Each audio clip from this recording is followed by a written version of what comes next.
Assalamualaikum pemirsa Asana Ensiklopedia Islam Dunia. Pagi ini kami hadir kembali dengan serangkaian informasi untuk Anda.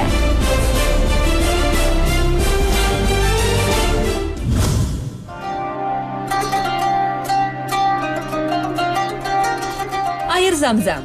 Bagi umat muslim, air Zam-Zam ini adalah air kehidupan yang sesungguhnya.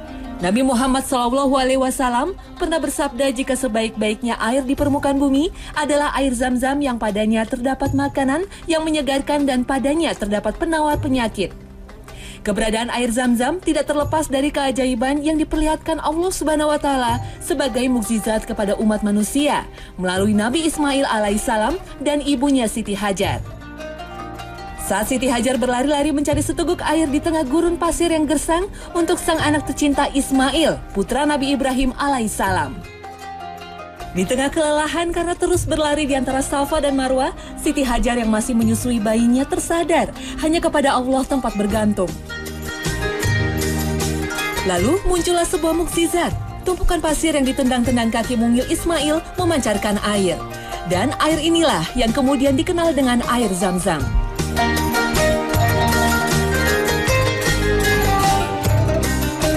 Inilah sumur Zam-Zam yang tak pernah habis dan masih terpelihara hingga saat ini. Sumur ini terletak sekitar 20 meter sebelah tenggara Ka'bah.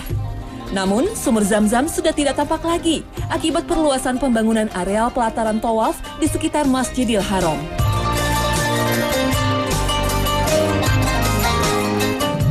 Air Zam-Zam dan cikal bakal kota Makkah tidak bisa dilepaskan. Pada masa itu, sumur Zam-Zam menarik perhatian kabilah Jurhum dari Yaman yang saat itu sedang melintas kawasan gurun tempat Siti Hajar dan Nabi Ismail menetap. Setelah mendapat izin Siti Hajar dan Nabi Ismail, suku Jurhum akhirnya menetap di sekitar sumber air ini. Dan inilah cikal bakal berdirinya kota Makkah. Sejak itulah, Mekah yang dulunya bernama Lembah Ibrahim ini sudah menjadi tempat singgah beberapa kabilah. Mekah pun menjadi ramai, apalagi setelah Ka'bah kembali dibangun pondasinya oleh Nabi Ibrahim dan Nabi Ismail alaihissalam. Sumur Zam-Zam sempat menghilang karena tertimbun tanah. Namun lewat mimpi Abdul Muthalib, kakek Nabi Muhammad, sumur itu pun kembali digali dan terpelihara hingga saat ini. قالت له أين تذهب وتتركنا. Dahulu, sumur dengan kedalaman sekitar 30,5 meter ini diambil dengan gayung atau timba. Kemudian pada tahun 1953 Masehi dibangunlah pompa air untuk menampung air Zam-Zam. Dan pada tahun 1994 pemerintah Saudi mendirikan badan khusus untuk mengatur dan merawat sumur Zam-Zam ini. Selain dilengkapi pompa listrik di bawah tanah, sumur Zam-Zam juga dijaga kondisi hidrogeologisnya, sehingga tidak terkontaminasi dan tetap higienis untuk diminum.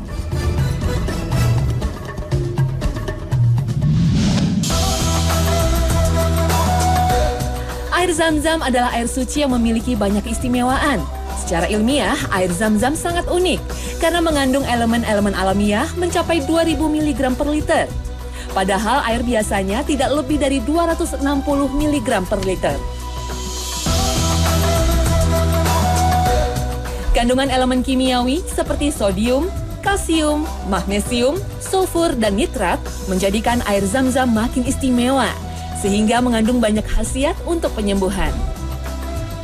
Dalam beberapa riwayat Nabi diceritakan jika air Zam-Zam adalah air suci yang memiliki keistimewaan. Selain bisa menghilangkan dahaga, menyembuhkan penyakit, serta mengenyangkan perut yang lapar. Air Zam-Zam adalah air berkah yang memiliki kandungan garam dan mineralnya yang selalu stabil. Air ini tidak pernah terkontaminasi, sehingga tidak ada seorang pun yang mengeluh sakit atau terganggu kesehatannya setelah meminum air Zam-Zam. Karena khasiat inilah, bagi para jamaah haji, air Zam-Zam menjadi oleh-oleh wajib yang dibagikan pada acara syukuran.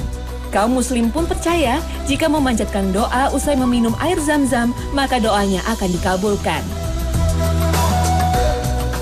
Bahkan setiap bulan Ramadan, makanan khas Arab seperti kurma ajwa atau kurma Nabi dan air Zam-Zam selalu laku keras. Memakan kurma ajwa yang merupakan kurma kesukaan Nabi Muhammad dipercaya bisa menyembuhkan berbagai penyakit. Syaratnya, kurma harus dimakan dalam jumlah ganjil dan diakhiri dengan meminum air zam-zam.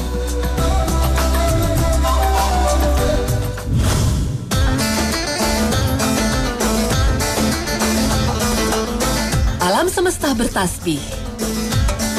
Bumi, langit, dan segala isinya bertasbih pada Allah Subhanahu wa Ta'ala. Sesungguhnya dalam penciptaan langit dan bumi adalah tanda-tanda kebesaran Allah. Namun manusia sering lupa dan tidak mau merenung akan kebesaran Allah. Betapa banyak keajaiban yang Allah tunjukkan. Namun manusia seringkali lebih takjub dengan peristiwa-peristiwa kecil dalam kehidupan sehari-hari. Misalnya lafaz Allah yang muncul di buah-buahan atau hewan peliharaan.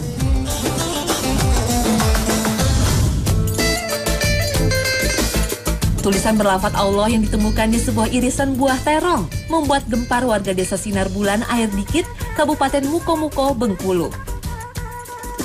Menurut Sarahun, pemilik terong ini, tulisan Allah ditemukan tanpa sengaja oleh anaknya yang awalnya ingin membantu ibunya yang sedang memasak. Kejadian serupa juga membuat gempar warga Wonosari, Kecamatan Meral, Tanjung Balai, Karimun, Kepulauan Riau. Kali ini warga menemukan buah pisang yang tumbuh dari batang pohonnya berbentuk lafaz Allah. Buah pisang berdiri tegak pada tandannya yang berbentuk tulisan kaligrafi Arab dengan huruf alif, lam, dan ha terlihat dari arah timur.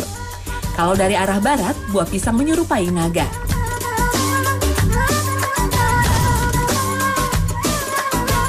Kucing jantan milik Ibu Tuti asal desa Tangkit Lama, Muaro Jambi memiliki keunikan. Lafaz Allah muncul di kepala kucing yang bernama Ruben ini. Kucing unik ini mengundang banyak perhatian dari warga.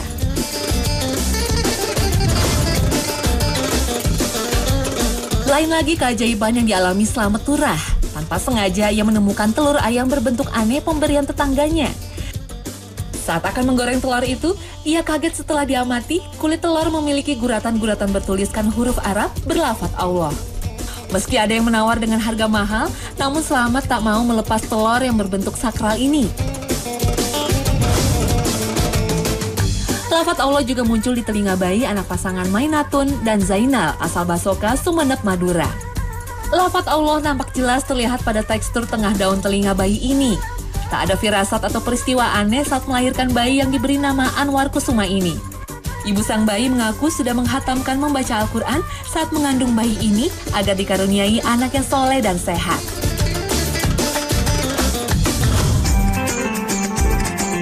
Keajaiban juga terjadi di Rusia. Bayi laki-laki berusia 9 bulan, seluruh tubuhnya dihiasi dengan ayat-ayat Al-Quran. Mulai dari punggung, tangan, kaki, dan perut. Ayat-ayat suci ini muncul setiap hari Senin dan malam Kamis, kemudian memudar dan berganti dengan ayat-ayat lainnya. Kejadian ajaib ini dimulai ketika tulisan Allah muncul di dagunya beberapa minggu setelah bayi yang diberi nama Ali Yakubov ini lahir. Sejak itulah ayat-ayat suci Al-Quran bermunculan di tubuh bayi ini. Setiap kali tanda-tanda ini muncul, badan Ali mendadak demam dan Ali selalu menangis. Wallahu a'lam. Hanya Allah yang tahu apa rahasia di balik peristiwa ini. Dalam surat An-Nur, Allah menciptakan apa yang dikehendaknya. Sesungguhnya Allah Maha Kuasa atas segala sesuatu. Dan sungguh tidak ada sesuatu pun yang sia-sia yang Allah ciptakan.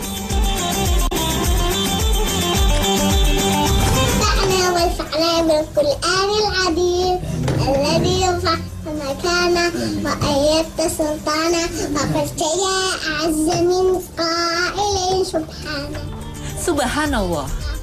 Karunia Allah dilimpahkan pada anak ajaib Abdurrahman Farih asal Aljazair. Anak berusia 3 tahun ini sudah fasih melafalkan ayat-ayat Al-Quran. Saat pertama kali berbicara, Abdurrahman sudah bisa melafalkan surat Al-Kahfi. Dan rupanya saat di dalam kandungan, ibu Abdurrahman mengaku rajin membaca surat Al-Kahfi.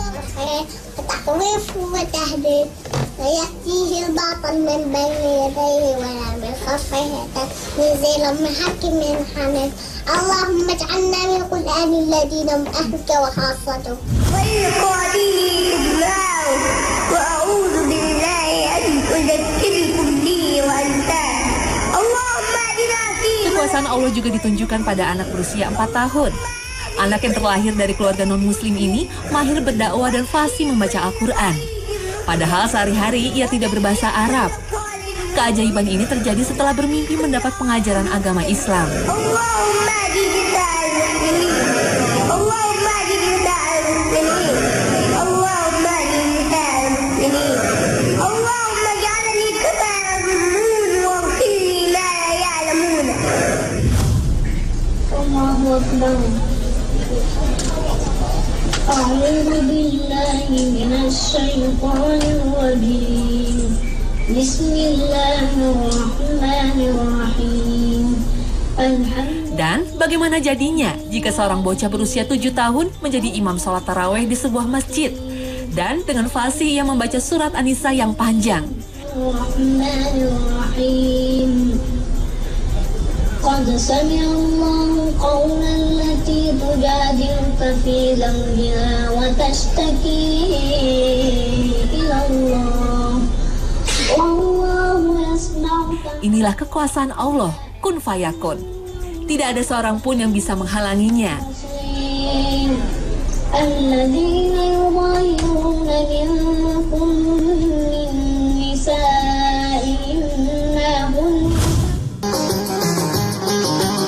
Setiap makhluk hidup punya tempat untuk tinggal, tak terkecuali hewan-hewan kecil yang luar biasa ini. Mereka memiliki sarang yang sangat menakjubkan.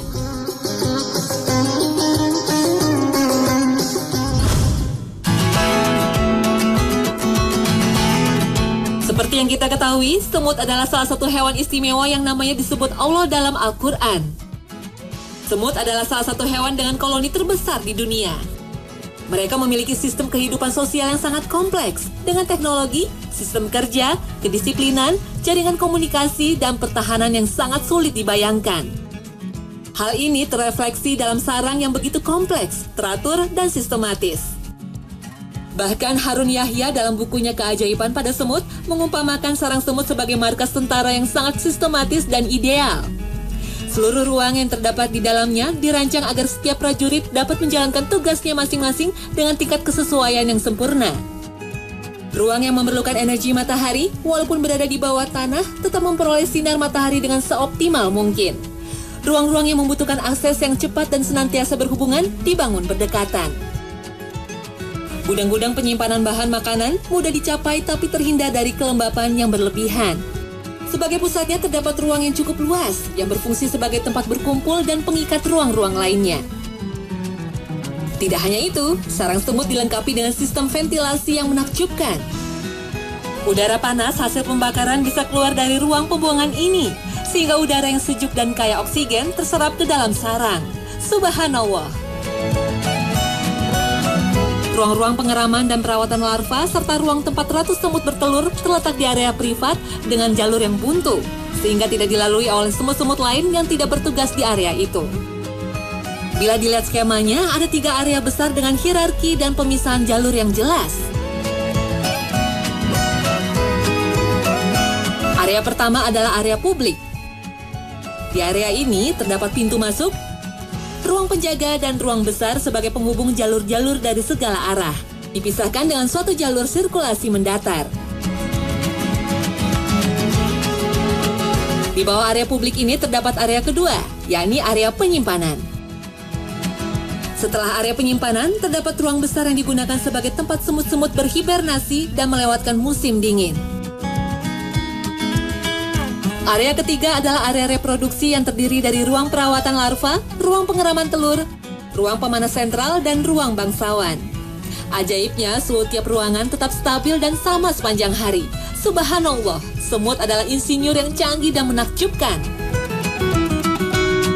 Para arkeolog berhasil menemukan sarang semut raksasa yang begitu besar, sehingga layak disebut megapolitan semut di wilayah Brazil.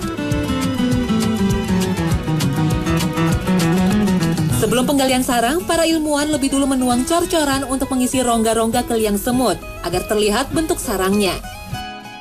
Butuh 10 hari untuk menuang cor-coran di wilayah seluas 500 kaki persegi dan melebar hingga 26 kaki di bawah tanah. Dan subhanallah, ditemukan sebuah sarang semut yang menyerupai kastil. Sungguh Allah Maha Kuasa atas segala sesuatunya.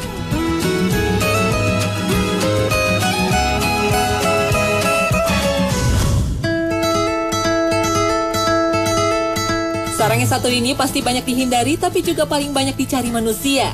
Sarang lebah. Lebah adalah hewan selanjutnya yang teramat istimewa dan namanya diabadikan Allah dalam Al-Quran.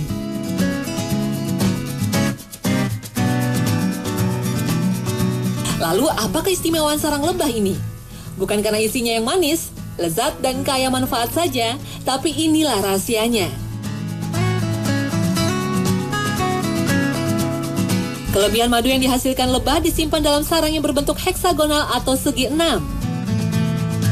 Menurut ahli matematika, heksagon adalah bentuk geometri paling tepat untuk penggunaan maksimum suatu ruang.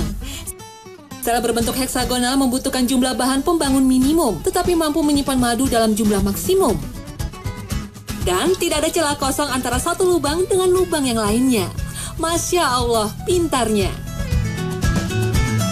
Sarang lebah yang sebegitu besarnya ternyata dibangun dari 2 atau 3 tempat berbeda. Dan lebah-lebah menjalin sarangnya secara serentak dengan 2 atau 3 deretan. Walaupun dimulai dari titik yang berbeda-beda, lebah yang jumlahnya banyak ini membuat heksagon-heksagon yang identik dan bertemu di tengah-tengah. Sambungannya dipasang dengan begitu sempurna, sehingga tidak ada tanda-tanda telah digabungkan. Subhanallah. Dan untuk mencegah agar madu tidak tumpah, lebah menghitung besar sudut antara rongga satu dengan lainnya pada saat membangun rumahnya. Suatu rongga dengan rongga di belakangnya selalu dibangun dengan kemiringan 13 derajat dari bidang datar. Dengan begitu, kedua sisi rongga berada pada posisi miring ke atas. Sudut kemiringan juga adalah sudut yang paling tepat untuk mencegah madu agar tidak mengalir keluar dan tumpah. Dan satu lagi, sarang lebah sangatlah steril dan bersih. Ini telah dibuktikan oleh penelitian, bahkan sarang lebah lebih steril dibandingkan dengan kamar operasi sekalipun. Masya Allah.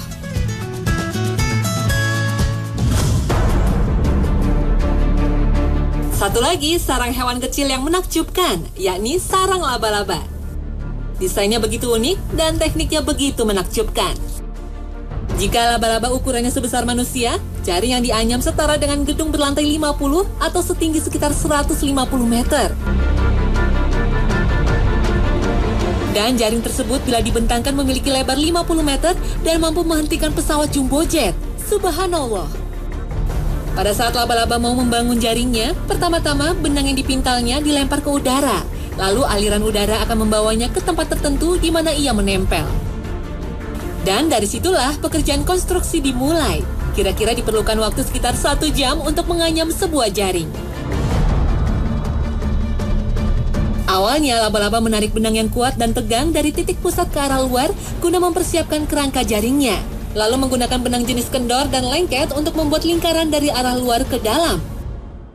Bila ditelisik lebih dalam, benang laba-laba 5 kali lebih kuat dari serat baja dengan ketebalan yang sama. Jika seutas tali berdiameter 30 cm terbuat dari benang laba-laba, maka ia akan mampu menahan berat 150 mobil. Subhanallah.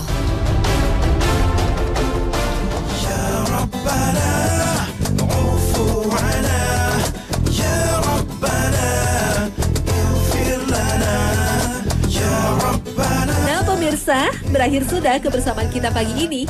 Jangan lewatkan tayangan Hasanah esok hari yang tentunya hadir dengan tema yang lebih menarik. Wassalamualaikum warahmatullahi wabarakatuh. Ya Rabbana, ighfir lana, ya Rabbana.